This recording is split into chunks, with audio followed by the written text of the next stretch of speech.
Everyone, today our topic is organotin compound. Organotin मतलब एक तो इसमें टिन का मॉलिक्यूल होगा और एक इसमें कार्बन मतलब ऑर्गेनिक ग्रुप होगा। ऑर्गेनिक ग्रुप में कार्बन होगा और उस कार्बन का टिन के साथ बॉन्ड होगा, तो इसको हम बोल देंगे ऑर्गेनोटिन कंपाउंड। मतलब ये एक ऑर्गेनोमेटेलिक कंपाउंड है। तो ये जो टिन होता है ये होता है कार्बन फैमिली में होता है। तो कार्बन फैमिली में होता है तो ये जो और ग्रुप में होते हैं, इसके जर्मेनियम या लेड वगैरह, उनसे ज़्यादा इसकी स्टडी की जाती है। क्यों? क्योंकि इसका एक तो प्राइस लो होता है और इसकी जो जो एक कैटालिस्ट की तरह का एक्ट करता है, वो इतना जो लाइट वगैरह है वो नहीं कर पाते। हाँ, तो इसकी वजह से जो ऑर्गेनोटिन कंपाउंड होते हैं इनकी स्टडी ज़्यादा होती है और ये काफ़ी इंपॉर्टेंट कंपाउंड है आपके एग्जाम पॉइंट ऑफ व्यू से भी। तो पहला इसमें प्रिपरेशन कैसे होती है? पहले इसे ग्रिग्नार्ड रिएजेंट से मतलब सिंपली ग्रिग्नार्ड रिएजेंट से रिएक्शन कराएंगे RmGx और SnX4।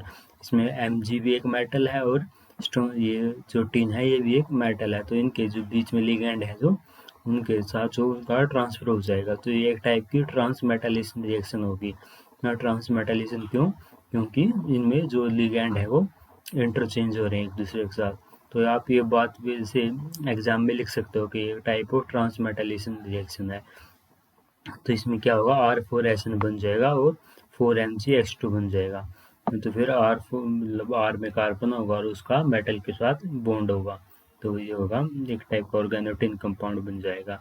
तो जो फिर वो जो होते हैं ऑर्गेनोटिन डेरिवेटिव वो है रीडिस्ट्रीब्यूशन रिएक्शन से ही बन जाते हैं। रीडिस्ट्रीब्यूशन मतलब दो मतलब टिन के मॉलिक्यूल ही है, दोनों टिन के कंपाउंड है, इनके बीच में जो लिगेंड है वो रीडिस्ट्रीब्यूट हो जाएंगे, मतलब एक दूसरे के बीच में दोबारा से चेंज हो जाएंगे।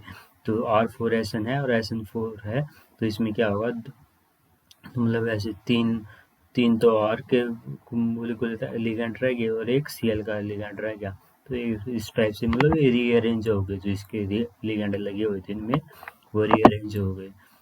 तो ऐसे ये रिएक्शन दे रखी है R4SN Cl4 के साथ अगर कराओगे इसमें R2SnCl2 हो जाएगा, और अगर दूसरा कराओगे तो ये RSnCl3 हो जाएगा। मतलब आपने मेन क्या जो लिगेंड है SN के साथ, वैसे SN जो टीन है वो कार्बन फैमिली का, क्योंकि कार्बन भी 4 बॉन्ड बनाता है तो SN भी 4 बॉन्ड बनाएगा मेनली।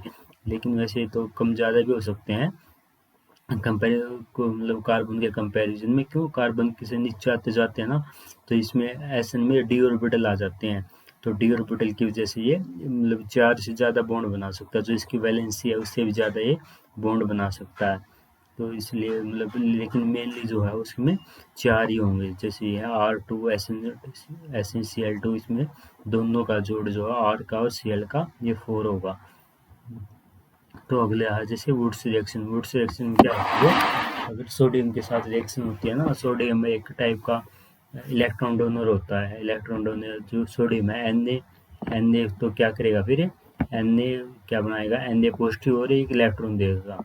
हाँ, तो ये एक टाइप की उस जो इलेक्ट्रॉन होता है सोडियम का, वो रिएक्शन को इनिशिएट करता है।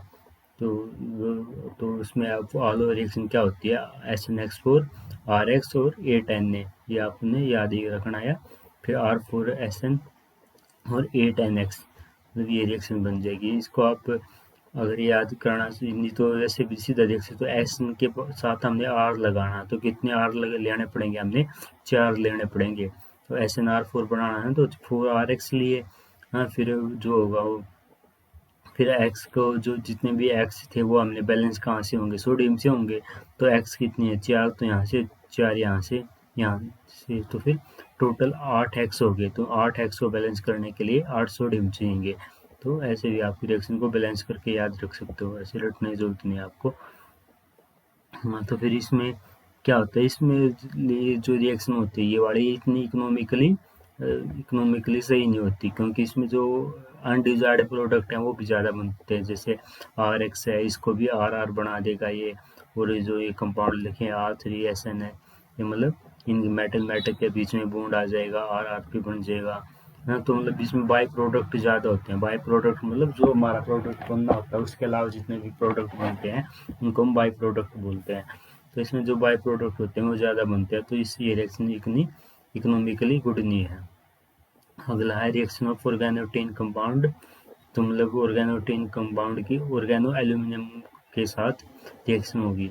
इसमें R3L3SNX4, इसमें भी क्या होगा, जो R हैं इसके एल्यूमिनियम के, वो स्ट्रोंशियम टीन के साथ आके अटैच हो जाएंगे, और जो टीन के साथ जो लिगेंड्स है वो एल्यूमिनियम पे चले जाएंगे। तो फिर ये भी एक टाइप की ट्रांसमेटलेशन रिएक्शन ही होगी। और अगर ऐसे ही देखें ये वाले रिएक्शन जैसे, तो अगर मान लो इसमें मतलब ईथर भी यूज़ किया है आपने, तो ये इस टाइप का रिएक्शन होगा। तो मतलब OR2 जुड़ जाएगा, मतलब एक एल्कोक्साइड बॉन्ड बन जाएगा एल्यूमिनियम के साथ, अगर ईथर का सोल्यूशन भी यूज़ किया तो आपने।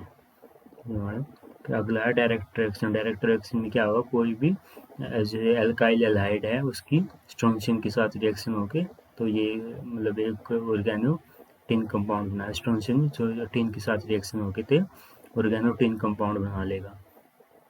तो ये है, तो सिंपली रिएक्शन ही है। तो इसकी रिएक्टिविटी का ऑर्डर होता है, तो Ri जो मतलब आयोडीन का वो उसके साथ है वो ज़्यादा रिएक्ट करेगा। और ऐसे ही अगर मतलब हेलोजन सेम है, तो हेलोजन सेम है, बस R की वैल्यू चेंज हो रही है, तो इसमें मिथाइल जो है वो ज़्यादा अच्छे से रिएक्ट करेगा। तो ये ऑर्डर दे रखा है, ये भी आपने ऐसे याद रखना है। तो फिर क्या है अगला, इन्होंने क्या किया है, अगर ये मैग्नीशियम और बुटाइल हाइड्रोक्साइड अगर यूज होगा इस रिएक्शन में, तो इसकी एफिशिएंसी काफ़ी ज़्यादा बढ़ जाती है। Magnesium and butanol, magnesium and butanol as a catalyst use होंगे इस रिएक्शन में, तो इसकी मतलब इस रिएक्शन की जो एफिशिएंसी है वो काफ़ी हद तक इंक्रीज हो जाती है। तो अगला properties, tetraalkyl and tetraaryl compound of tin that is RnX4n, मतलब ये इस फार्मूले का मतलब क्या है कि जो टोटल नंबर ऑफ लिगेंड है वो 4 होने चाहिए स्ट्रोंशियम के साथ Rn। तो मान लो अगर R 1 है तो ये कितना होगा 4-1, मतलब 3 होगा X जो होगा। तो ये क्या है, कलरलेस होते हैं और मोनोमेरिक फॉर्म में होते हैं मोस्टली, लेकिन होते तो वैसे भी हैं, लेकिन मोस्टली मोनोमेरिक फॉर्म में होते हैं। तो वोलेटाइल होते हैं, वोलेटाइल लिक्विड या सॉलिड होते हैं। दे रेसिस्ट हाइड्रोलिसिस और oxidation under normal condition. Hydrolysis मतलब ऐसे वाटर के साथ रिएक्शन करें तो ये कंपाउंड टूट जाता है, तो उसको बोलते हैं हाइड्रोलिसिस। ऑक्सीडेशन मतलब ऑक्सीडेशन हो जाए इसका, या मतलब ऑक्सीडेशन मतलब या तो ऑक्सीजन ऐड हो जाए उसको भी ऑक्सीडेशन बोलते हैं, या इसका ऑक्सीडेशन नंबर इंक्रीज हो जाए तो उसको भी हम ऑक्सीडेशन बोलते हैं। तो इसका ऑक्सीडेशन और हाइड्रोलिसिस पॉसिबल नहीं है, लेकिन जब इसको गर्म कर देते हैं तो गर्म कर देते हैं, इग्नाइट मतलब ऑक्सीजन की प्रेजेंस में अगर हम जब इसको गर्म करते हैं तो ये कंपाउंड बन जाते हैं SnO2 कार्बन डाइऑक्साइड और H2O। तो मतलब जो SN कार्बन बॉन्ड है वो अंडरगो रेडिली क्लीवेज ना। तो फिर जो अगर हेलोजन के साथ इनकी रिएक्शन कराएंगे तो ये जो एसिड कार्बन बॉन्ड है वो जल्दी मतलब डिकम्पोज हो जाता है। तो इसका प्रॉपर्टी है मतलब रिएक्शन है, पहली है रीडिस्ट्रीब्यूशन रिएक्शन, ये हमने प्रिपरेशन में पढ़ी थी। जो लिगेंड है वो एक दूसरे के साथ चेंज हो जाते हैं, या इसमें तो क्या हो रहा है जैसे चेंज ही हो रहे हैं, मतलब एक टाइप के मतलब पहले इसमें एक में R ही था और एक में R' था, तो ये R' और R दोनों में एक एरिया में लगे, एक स्ट्रोंशियम के साथ लग गए, तो इन्होंने एक ही कंपाउंड बना लिया। फिर दूसरा हाइड्रोस्टेनेशन हाँ, तो ऐसे टीन का अगर कंपाउंड ऐसे नाम देखें तो स्टेनियम भी होता है, जैसे हमने देखा था आयरन का फेरिक होता है ना, तो इसका स्टेनियम भी होता है, टीन का स्टेनियम भी होता है। तो इसको बोलते, इस रिएक्शन का नाम है हाइड्रोस्टेनेशन, मतलब हाइड्रोजन और स्ट्रेंशियम या टीन का ऐड हो जाना किसी भी कंपाउंड में, इसको बोलते हैं हाइड्रोस्टेनेशन रिएक्शन। इसमें क्या है, एक टाइप का इंसर्शन रिएक्शन हो रही है ना, जैसे हमने पढ़ा था उसमें हेलोजन वाले जो मतलब उसका एल्किन का जब हाइड्रोजनेशन पढ़ा था उसमें क्या होगा, जैसे पहले तो ये ए बी बॉन्ड है, ए और बी के बीच में डबल बॉन्ड है, पहले तो इसके साथ ये ऐसे कोड मतलब आके ऐसे अटैच हो जाएगा, ऐसे आके अटैच हो गया, फिर क्या होगा जो हाइड्रोजन है ये इसके साथ अटैच हो जाएगा, और ये वाला तो जो मेटल है जो मतलब एटम है वो स्ट्रोंशियम के साथ ऐड हो जाएगा। जैसे ए तो स्ट्रोंशियम के साथ ऐड हो गया और हाइड्रोजन बी के साथ अटैच हो गया, तो ये मतलब एक टाइप का इंसर्शन हो गया, या बोल सकते हैं जो हाइड्रोजन या जो टिन है वो इस मॉलिक्यूल में आके ऐड हो गया, तो इसको बोल दिया हमने हाइड्रोस्टेनेशन। तो ये बोल, और एक है कि भाई ये हो सकता है कि मतलब इसके साथ कोई और भी ग्रुप अटैच हो, जैसे CrCOMe है, तो ये ऐसे उसमें उस केस में भी इसी टाइप से रिएक्शन होगी, जैसे Me3SN, तो ये वाला कार्बन जो है वो मेटल के साथ अटैच हो जाएगा और इस वाले कार्बन पे एक हाइड्रोजन आके अटैच हो जाएगा। तो फिर ये बोल रहा है जो ये सारे डबल बॉन्ड है इन पे भी ऐसे ही एडिशन हो सकता है, जैसे कार्बन डबल बॉन्ड पर, जैसे कार्बन कार्बन डबल बॉन्ड पे हुआ है, ऐसे इन डबल बॉन्ड पे भी इसी टाइप का एडिशन हो सकता है। फिर अगला ट्राई ऑर्गेनोटिन रेडिकल रिएक्शन, तो मतलब ये क्या है जो एज रेडिकल भी रिएक्ट कर पाता है। रेडिकल मतलब ऐसे कोई भी ए और बी के बीच में अगर बॉन्ड है, अगर वो भी एक ए ज़्यादा इलेक्ट्रोनेगेटिव है बी से, तो उस केस में तो क्या होगा, ए पे नेगेटिव चार्ज आ जाएगा और बी पे पॉजिटिव चार्ज आ जाएगा। मतलब जो बॉन्ड पेयर थे, बॉन्ड के जो इलेक्ट्रॉन थे वो ज़्यादा ए पे चले गए, तो वो तो हो गया, मतलब वो तो उसमें तो मतलब एक टाइप के कैटायन और एनायन बन गए। लेकिन अगर ये बॉन्ड दोनों एटम में इक्वली टूटे, तो एक इलेक्ट्रॉन ए पे आ जाएगा और एक बी पे आ जाएगा, तो दोनों पे एक एक इलेक्ट्रॉन होगा, तो उसको हम बोलते हैं रेडिकल। तो उसको हम रेडिकल बोल लेंगे। जैसे ये रिएक्शन दे रखी है R3SN और मतलब इन दोनों के बीच में बॉन्ड है, SN के बॉन्ड बीच में, तो ये बॉन्ड क्या है, इक्वली टूट गई, इक्वली मतलब इसको बोलते हैं होमोलिटिक क्लीवेज। होमोलिटिक क्लीवेज, और जो कैटायन आयन बनते हैं उसको बोलते हैं हाइड्रोलिटिक क्लीवेज। तो होमोलिटिक क्लीवेज होगा जब इस कंपाउंड का, तो ऐसे दो रेडिकल बन जाएंगे। तो एक तो ये मेथड होता है रेडिकल बनाने का, एक ही है कि बाहर से कोई रेडिकल का अटैक करा दें, जैसे ट्रसिल ब्यूटाइल ऑक्साइड का एक रेडिकल है, तो ये रेडिकल क्या इस बॉन्ड, ये बॉन्ड टूटेगा दो रेडिकल में, हाँ, तो एक रेडिकल तो इस रेडिकल के साथ आके मतलब बॉन्ड बना लेगा, ये मान लो, तो एक रेडिकल ऐसे का ऐसा बच जाएगा। तो मतलब ये तो एक ऐसा, एक जो टीन का मॉलिक्यूल था उसने तो बॉन्ड बना लिया इस रेडिकल के साथ, और एक रेडिकल ऐसे का ऐसा बच गया, और फिर जो ये रेडिकल बचा था वो RX के साथ मतलब रिएक्शन करेगा, तो R और X के बीच में जो बॉन्ड है वो भी रेडिकली टूटेगा, तो मतलब एक इलेक्ट्रॉन X पे जाएगा और एक R पे जाएगा।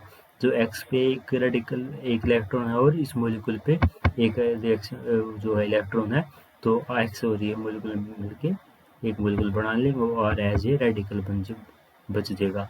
तो ऐसे ही रेडिकल की रिएक्शन होती हैं। जो R3SN है ये पिरामिड स्ट्रक्चर का होता है। पिरामिड स्ट्रक्चर मतलब ऐसे गुंबद सा बना हुआ है नीचे, और ऊपर वाले मतलब इलेक्ट्रॉन जो होता है वो स्ट्रक्चर में शो नहीं होते हैं, है ना, मतलब ज्योमेट्री में शो नहीं होते हैं, बस इलेक्ट्रॉनिक ज्योमेट्री में शो होते हैं, है ना। शेप में जो है वो इलेक्ट्रॉन को हम नहीं दिखाते, शेप में इलेक्ट्रॉन को नहीं दिखाते। तो इसमें क्या हो, जो इसकी शेप दिखेगी तो ऐसे दिखेगा स्ट्रोंशियम और नीचे R है, तो नीचे एक पिरामिड सा बना हुआ, तो इसकी स्ट्रक्चर होती है पिरामिडल स्ट्रक्चर। फिर अगला जैसे इसकी रिएक्शन अगर है कहीं, ये आपने ऐसे याद रखने हैं, जैसे XR4 की अगर X2 के साथ रिएक्शन कराओगे तो R3SN बन जाएगा। ऐसे ही सल्फर के साथ दो टाइप की रिएक्शन होती है, लिक्विड की फॉर्म में है तो क्या होगा, OSOR बनेगा, मतलब R3OSOR, तो मतलब क्या होगा, वो जो ऑक्सीजन है सल्फर डाइऑक्साइड का, वो इसके साथ अटैक हो जाएगा, है ना। तो मतलब ऐसे होता है ना, एसओ बॉन्ड है, एसओ बॉन्ड है, तो एसओ बॉन्ड है, ये ऑक्सीजन तो जो है मेटल के साथ अटैच हो गया, है ना, तो फिर यहाँ पे एक वैलेंसी बचेगी क्योंकि ये डबल बॉन्ड टूटेगा, तो जो ये यहाँ पे जो वैलेंसी बचेगी उस पर आके R अटैच हो गया, तो ये बन गया OSOR ना। यहाँ पे एक डबल बॉन्ड जो ऑक्सीजन का वो रहेगा ही, क्योंकि SO2 पे दो डबल बॉन्ड होते हैं ना, इस पे एक डबल बॉन्ड के ऑक्सीजन ने तो मेटल के टिन के साथ रिएक्शन कर ले ना, तो फिर जो ये वाला डबल बॉन्ड है, ये वाला डबल बॉन्ड टूटेगा, तो यहाँ पे एक वैलेंसी क्रिएट होगी, इसकी वैलेंसी तो स्ट्रोंशियम ने जो टिन का कंपाउंड था उसने पूरी कर दी, इस पे एक वैलेंसी बच जाएगी, तो इस पे जाके R अटैच हो जाएगा, तो ये बन जाएगा OSOR। और ऐसे ही ये होते मतलब अगर इसका टेम्परेचर इंक्रीज करते हैं SO2 का 65 करते हैं, तो इस फॉर्म की रिएक्शन होगी, एक तो ये कंपाउंड बनेगा और एक ये SO4 बन जाएगा। SO4 पे क्या 2 नेगेटिव चार्ज होंगे। हाँ, SO4 पे 2 नेगेटिव चार्ज होते हैं ना, तो R3SN के भी 2 मोलिक्यूल इसके साथ अटैच होंगे। तो इस फॉर्म में आप इनको जो प्रोडक्ट बन रहे हैं ऐसे रिलेट करके याद कर सकते हो। ऐसे ही MnCl4 के साथ रिएक्शन करोगे तो ये तो एक टाइप का रीडिस्ट्रीब्यूशन रिएक्शन ही हो रहा है। तो अभी हमें देखना बॉन्डिंग, डाइवेलेंट SN और टेट्रावेलेंट SN, मतलब डाइवेलेंट मतलब या तो जो टीन है या +2 में भी हो सकता है या +4 में भी हो सकता है, with organotin compound with coordinate number of 2 3 4 5 6 7 unknown ना, मतलब इनके मतलब ये कोऑर्डिनेट नंबर हो सकते हैं, मतलब 2 3 4 5, मतलब इतने नंबर ऑफ एटम इसके साथ अटैच हो सकते हैं। क्योंकि जैसे जो कार्बन है, कार्बन में तो बस 2 p ऑर्बिटल है, 2s2 2p2, तो उसमें तो 4 ही होंगे, 4 नहीं होंगे तो उस पर एक कैटायन एनायन बन जाएगा। तो लेकिन इनमें जाओ क्या डी ऑर्बिटल आ जाता है, डी ऑर्बिटल होने की वजह से ये काफ़ी बॉन्ड बना सकते हैं, तो इसलिए इनके बीच में जो एटम है वो मतलब 7 तक चले जाते हैं। फिर अगला इसकी स्ट्रक्चर कैसे होती है। स्ट्रक्चर जैसे अगर इसको देखें, मतलब अगर ये है Me2SnCl2 की स्ट्रक्चर देखें, इसमें क्या 4 एटम अटैच हैं स्ट्रोंशियम के साथ, 2 Me 2 Cl2, तो ये तो एक एज ए मतलब ऐसे अटैच होंगे जैसे जो डॉट की फॉर्म में, जो मतलब सॉलिड की फॉर्म में दे रखे हैं ना, ये Me, ये वाला Me और ये 2 Cl जो दे रखे हैं, ये तो है जो मतलब इसके साथ अटैच है स्ट्रोंशियम के साथ, मतलब टिन के साथ, तो ये तो एक टेट्राहेड्रल फॉर्म में अरेंज होंगे है ना, टेट्राहेड्रल फॉर्म में अरेंज होंगे। लेकिन क्या होता है जब ये लिक्विड फॉर्म में होंगे तब तो ये मोनोमेरिक ही होंगे, तो मतलब ऐसे एसएन के साथ ये 4 एटम ऐसे अटैच होंगे अगर लिक्विड फॉर्म में होगा। लेकिन जब सॉलिड फॉर्म में होगा तो ये जो दूसरे मॉलिक्यूल है, दूसरा मॉलिक्यूल है इसका, इसके साथ ये अटैच हो जाएंगे, मतलब एक टाइप का इनके बीच में बॉन्ड बन जाएगा। बस बॉन्ड तो नहीं, मतलब एक टाइप का अट्रैक्शन हो जाएगा इनके बीच में। तो अट्रैक्शन कैसे होगा, जो स्ट्रोंशियम है इस एक क्लोराइड मॉलिक्यूल के साथ ऐसे अटैच हो जाएगा। मतलब ऐसे स्ट्रोंशियम का इस क्लोराइड मॉलिक्यूल के साथ अट्रैक्शन हो गया, मतलब दूसरे मॉलिक्यूल के साथ, और ऐसे ही इधर कोई दूसरा मॉलिक्यूल होगा उसके साथ भी इसका अट्रैक्शन हो जाएगा, मतलब तो इससे इसमें क्या हो जाएगा, इसमें इसके कोऑर्डिनेशन नंबर 6 हो जाएगा। पहले तो 4 था, अब दिए 2 इंटरेक्शन हो गए तो इसका कोऑर्डिनेशन नंबर 6 हो जाएगा। जब क्या है ये फार्मूला है, मिथाइल ग्रुप है, इसके मिथाइल है और जो हेलोजन है, या हेलोजन क्लोरीन ब्रोमीन या आयोडीन है, तो उस फॉर्म में स्ट्रक्चर इनकी इस टाइप की बनेगी। तो जो स्ट्रक्चर बन जाए तो ना तो पूरा टेट्राहेड्रल है ना ये पूरा ऑक्टाहेड्रल है, तो इसको ये बोल सकते हैं जो टेट्राहेड्रल या ऑक्टाहेड्रल के बीच में जो ट्रांजिशन स्टेट बनती है ना, तो उस टाइप की इनकी स्ट्रक्चर हो जाती है। जब ये जो ये वाला मॉलिक्यूल है Me2SnCl2, तो जब ये सॉलिड फॉर्म में होता है, जब लिक्विड फॉर्म में होता है तब तो एक मोनोमेरिक फॉर्म में ही रहेगा, तो मतलब मोनोमेरिक फॉर्म मतलब एक एसएन के साथ 2 क्लोरीन अटैच होंगे और 2 मिथाइल अटैच होंगे।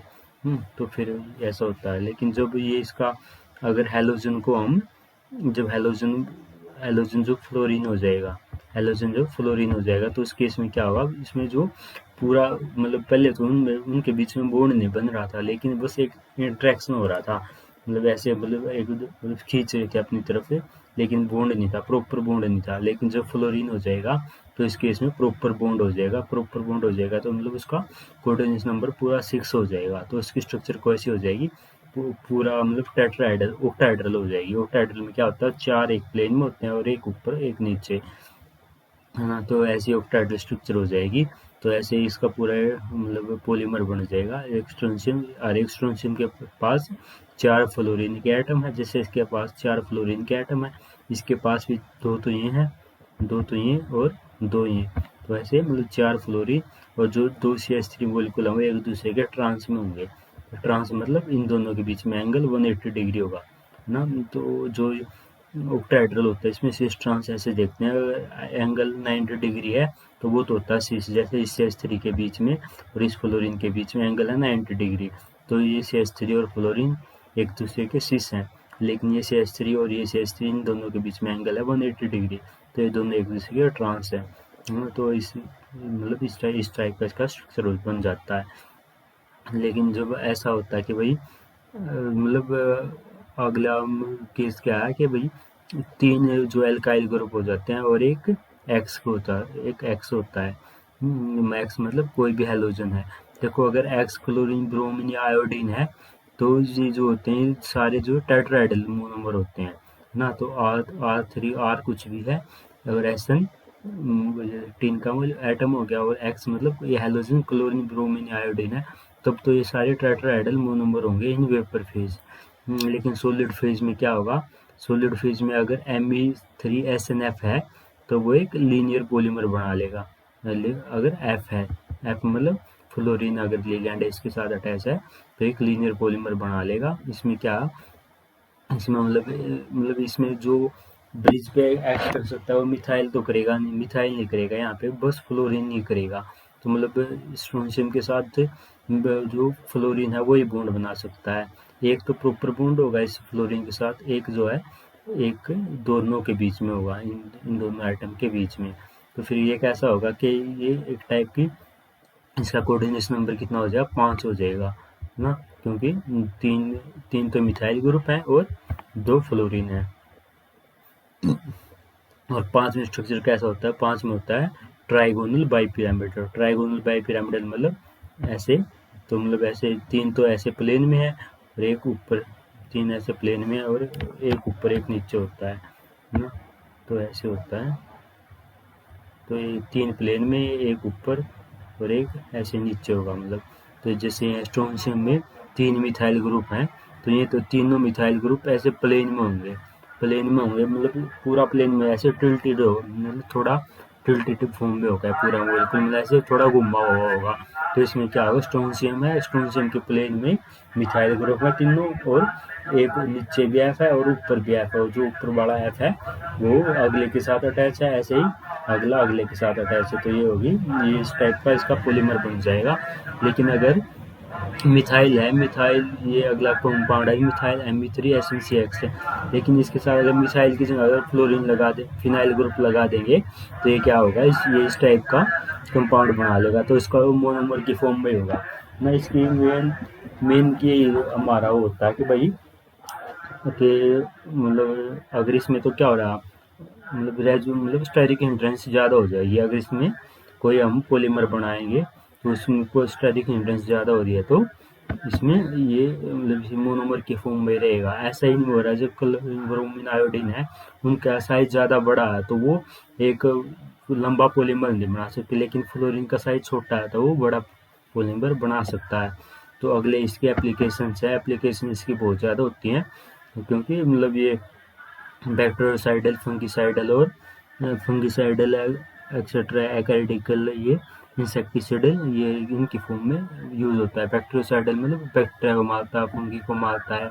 एक्रिसाइडल ये भी एक टाइप के मतलब जैसे केचुए वगैरह होते हैं ना, उनको बोलते हैं इस एक्रिसाइडल में, जो केचुए वगैरह को मारता है। और जो अगला इंसेक्टिसाइडल की फॉर्म में भी यूज होता है। तो ये हो गया। और अगला है और organotin compound use in agriculture as fungicide, antifeedant और एपिसाइड। मतलब ये अलग अलग इनके कंपाउंड दे रखे हैं, ये आपने मतलब याद करने हैं ना। तो इसका क्योंकि इसके यूज ज़्यादा हैं तो ज़्यादा चांस है कि इसके यूजेज जो है आपसे एग्जाम में पूछे जाएं।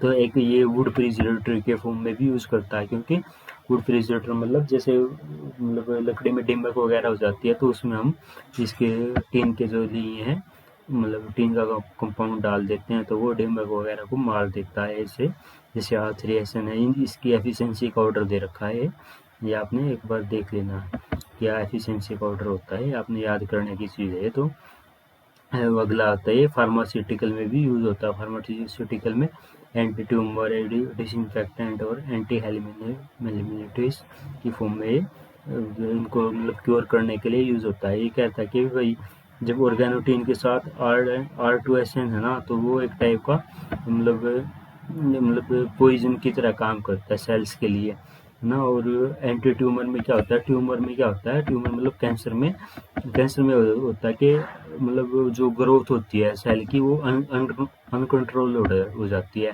मतलब उसको कंट्रोल नहीं कर पाते, मतलब जितनी ज़्यादा ग्रोथ होनी चाहिए थी सेल की उससे ज़्यादा होती है। तो मतलब वहाँ पे एक ऐसे मतलब ये बोल सकते हैं ना कि हार्ड हो जाती है या कुछ गोला सा बन जाता है, तो उसमें क्या करता है ये एंटी ट्यूमर की तरह, क्योंकि वो जाके उन सेल्स को मार देता है ना, क्योंकि पॉइजन की तरह काम करता है तो उन सेल्स को जाके मार देगा ये। तो एज ए एंटी ट्यूमर भी यूज होता है। तो ऐसे ही कुछ हो, जैसे heat and light stabilizing for polyvinyl chloride, तो मतलब इसको पॉलीविनाइल क्लोराइड में अगर डाल देंगे तो हीट और लाइट से इसको प्रोटेक्ट करेगा। जो पॉलीविनाइल एक टाइप का प्लास्टिक होता है ना, जो काफ़ी अच्छी क्वालिटी का प्लास्टिक होता है, उसको बोलते हैं पीवीसी। तो उसमें भी हीट या लाइट से उसको स्टेबलाइज करेगा। तो ऐसे इसको ये एक बार देख लेना आपने क्या क्या बता रखा है। इस अगला ये टेक्सटाइल ट्रीटमेंट में, ग्लास सरफेस ट्रीटमेंट में इनको मतलब ये वाटर रिपेलेंट की तरह काम आता है। जैसे पेपर में इंडस्ट्री में फंगाई से बचाता है इनको। पेपर इंडस्ट्री में क्या होता है, पेपर इंडस्ट्री में क्या होता है, मतलब पेपर जो मतलब पेड़ से बनते हैं ना, पेड़ में सेलुलोज होता है, तो सेलुलोज को फंगी वगैरह खा जाती है, या कोई भी मतलब ऐसे लिविंग ऑर्गेनिज्म उसको खा लेता है, तो उसमें हम ये डाल देते हैं। तो पेपर इंडस्ट्री में भी मतलब उसको सेलुलोज को बचाता है ये, कि कोई लिविंग ऑर्गेनिज्म इसको ना खा ले। तो अगला है मोनोटीन क्लोराइड, डाई ऑर्गेनोटीन क्लोराइड, और their mixture is used as monobutylene chloride and dimethyl tin chloride are used as precursor for forming surface film on SNO2 at high temperature। मतलब है कि SNO2 मतलब टीन का ऑक्साइड जो होता है, उसमें एक सरफेस फिल्म बनाने के लिए हेल्पफुल होते हैं। सरफेस फिल्म जैसे मतलब सरफेस फिल्म का क्या फ़ायदा होगा कि मतलब सरफेस के ऊपर एक परत सी बना लेंगे, तो उसका जो टेम्परेचर जो इन्वायरमेंट के साथ है उसकी इंटरेक्शन हो नहीं पाएगा, तो मतलब बहुत ज़्यादा लंबे दिन तक वो SNO2 है जो वो चल पाएगा। तो ठीक है, अब हमने ऑर्गेनो 3 कंपाउंड देखा। अब हमारा एक कंपाउंड बच गया ऑर्गेनो टाइटेनियम, फिर उसके बाद ये यूनिट कंप्लीट हो जाएगी।